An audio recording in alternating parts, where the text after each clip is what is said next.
Sophie, on a parlé organisation de notre monde.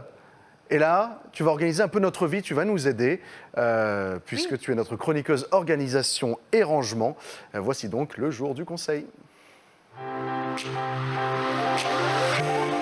Tu nous interroges encore. Oui, bah oui. Et puis ça tombe bien parce que ça rebondit vraiment sur ce qu'on vient de dire.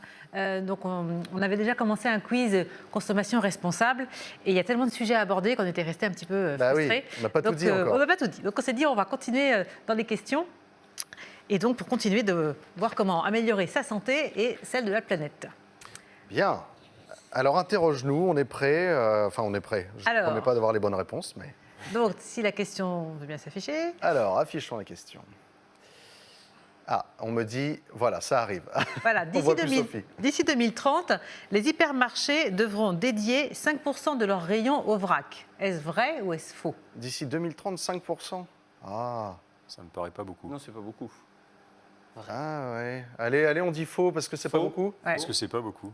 Bravo messieurs. Effectivement, 5% ce serait pas grand-chose, c'est 20%. Ah oui, c'est mieux. Et c'est la loi climat et résilience qui incite les supermarchés à vraiment différencier leur offre et à proposer du vrac. Et 20% des rayons, ça commence à faire beaucoup. Alors c'est pour les hypermarchés.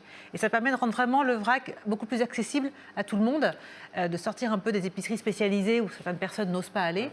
Et puis on avait évoqué les avantages du vrac, c'est de pouvoir consommer donc, la quantité que l'on veut. Donc on limite le gaspillage alimentaire. Et puis ça limite les emballages. Donc on va vers une démarche plus zéro déchet. Et on y va avec ses propres contenants qu'on peut réutiliser. Donc on réemploie des contenants. Donc c'est vraiment très bien. Très bien, bonne réponse. Bravo messieurs. Deuxième question. Deuxième question, c'est Donc là c'est une question d'intrus. Quel est l'intrus? Donc les pailles, les assiettes et les couverts, les cotons-tiges, les tiges des ballons gonflables. Ah alors, ça T'es couvert. va être quelque chose qui serait interdit bientôt. Non, ça serait. Si tout le reste est interdit. Oui, c'est ça. Les Ouais, les tiges. ballons. On interdit le plastique, me semble-t-il, dans C'est ça. l'alimentation prochainement. Donc, Ce serait ça. moi, je dirais les tiges des ballons gonflables. Ouais. Tige des ballons, Sophie? Eh ben non, c'était un piège. C'est pas Il ça. n'y a pas d'intrus en fait. D'accord.